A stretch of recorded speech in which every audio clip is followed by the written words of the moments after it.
እንደዚህ አሰቃይተኝማ አትኖራትም የሰላም ህይወት እኮ ነው ያለችው። ይሄ ነው ትክክል? እስቲ ንገረኝ፣ አስረዳኝ እስቲ።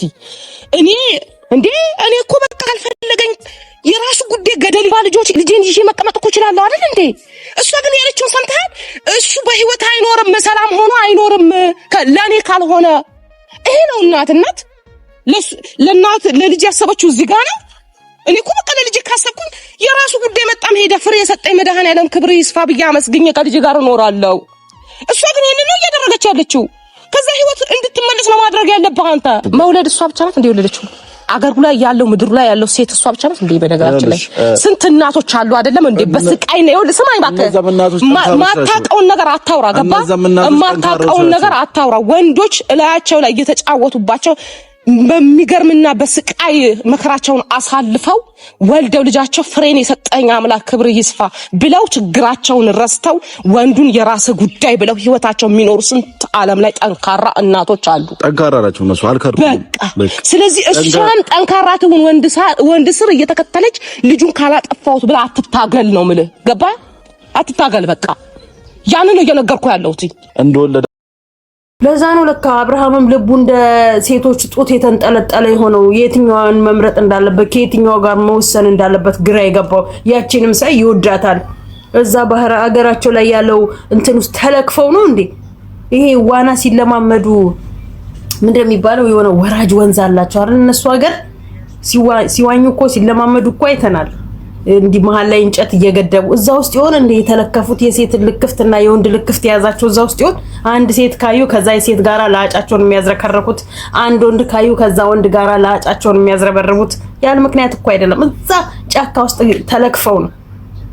ሁሉ ሰው ተመሳሳይ ባክግራውንድ ይዞ ይመጣል። ከዛ ከተማ መተው አዲስ አበባ የረገፉት ጠቅላላ እንዴ ቤተሰቦቻቸው ስርዓት ያለው አስተዳደግ አላሳደጓቸውም። በልጅነታቸው ቺክ ለምደው እኮ ነው ወንዶቹም ሴቶቹም በልጅነታቸው የለመዱት እኮ ነው። ዛሬ ከተማ ላይ ሲመጡ በቃ አይናዋጅ እየሆነባቸው የተቸገሩት። አይናዋጅ ሆነባቸው ከተማ ያለው ወንድ በሙሉ በቃ ከነካን ጋደም እንበላ አለቀ። እነዛ ልጆች በድራማ መልክ የሰሩት እንትን አለ።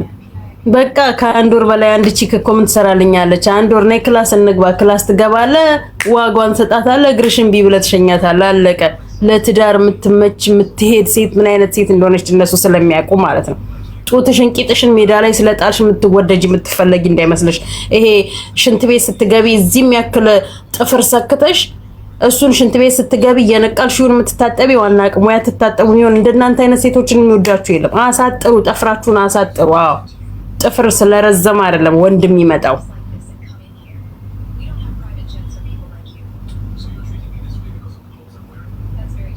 ገና ከመምጣቷ ነጀሰችኝ። እንደዚህ አይነት ሴቶችን ቆይ በብሎክ ነው ማጸዳው፣ በሚውት አይደለም። ቁጭ ብለሽ የምትጠጪ ከሆነ እንኳን ቁጭ ብለሽ ስራሽን መርዝ ስራሽን ትሰሪያለሽ እንጂ እንዳንቺ አይነቷ ሴት ማለት ነው። እኔ የምለው እንደናንተ አይነት ሴቶች ናቸው የሰውን ትዳር እየበጠበጡ የሰውን ትዳር እያፋቱ ልጅ ከናት ከአባቱ ጋር እንዳይኖር የሚያደርጉት ማለት ነው። ወንዶችም እኮ አሉ የሚባሉ ወንዶች ትዳር ከያዙ ለትዳራቸው ሟች፣ ልጅ ከወለዱ ለልጆቻቸው ገዳይ የሆነ ፍቅር የሚሰጡ። እነዚህ ግን ከዛ የመጡ ቡታጅራ ተምትባል ከተማ መጥተው አዲስ አበባ ያረገፉ ግን አንድ አይነት ያዩት ወንድ ላይ ያዩት ሴት ላይ ልጥፍ ካሉ በቃ ሙጫ አልፈልግሽም እየተባሉ ነው ትፈልገኛለህ። እኔ አንዴም ቢሆን ካልቀመስኩ ካላገኘው በፍጹም አልፋታ አይነት ነገር። አሸናፊን አይታችሁታል። ሁለት ልጆቹን ምንነሱ ሴት ሳያምረው ቀርቶ ነው እንዴ? ቆንጆ ውብ የሆነ ልጅ ነው። ጓደኛ ሳያምረው ቀርቶ ነው እንዴ? ከልጆቹ ግን ማንም ስለማይበልጥበት ነው። ከልጆቹ ላይ ምድር ላይ እስካለ ድረስ ከልጆቹ ማንም የሚበልጥበት ሰው ስላልሆነ ነው። ልጁን አንደኛዋን በጀርባው አዝሎ አንደኛዋን በእጁ ይዞ በየቦታው የሚሄደው። ጀግና አባት ማለት እንደሱ አባት ነው። ለልጆቹ ዋጋ የሚከፍል አባት፣ ለልጆቹ ሞቶ የሚኖር አባት፣ ለልጆቹ ለምኖ ልጆቹን የሚያበላ አባት እንጂ ልጆቹን እዚህ ትቶ ሴት የሚያሳድድ አይደለም አባት። ልጆቿን ለማንም ሰታ ወንድ የምታሳድድ አይደለችም እናት። ልጆቿን በስነ ስርዓት ሰብስባ ሰብስቦ የሚይዝ ነው እናትም ልትሆን የምትችለው አባትም ሊሆን የሚችለው።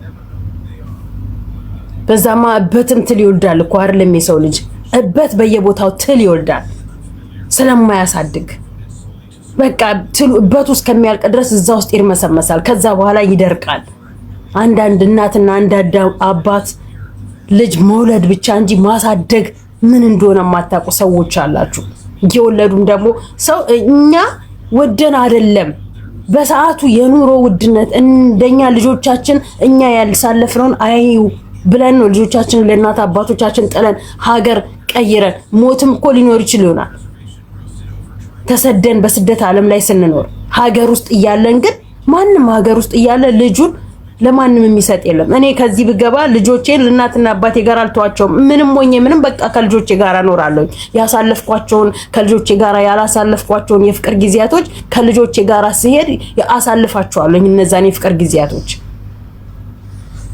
ብዙዎቻችን ልጆች ወልደን ለቤተሰቦቻችን ጥለን ስንመጣቆ ልጆቻችንን ለማሳደግ ልጆቻችንን ለመቀየር ልጆቻችን የተሻለ ነገር ለማድረግ እንጂ ደስተኛ ሆነን ወይም የተደላደለ ኑሮ እየኖርን አይደለም በስደት ዓለም ላይ የልጆቻችን ናፍቆት እያንገበገበን የምንኖረው እዛ ቁጭ ብለሽ ከተማ ውስጥ ቁጭ ብለሽ ልጆችሽ የአገር ቂጥ ናቸው አንቺ ልጆች ያዩኝም ቤተሰብ ያዩኝም እያላችሁ ከተማ መታችሁ ከኛ በላይ ሰው የለም የምትሏላችሁ አይውሽ እንደ ሀረብ ሀገር ሴት አንዳንዶቹ ልጆቻቸውን የሚክዱ አሉ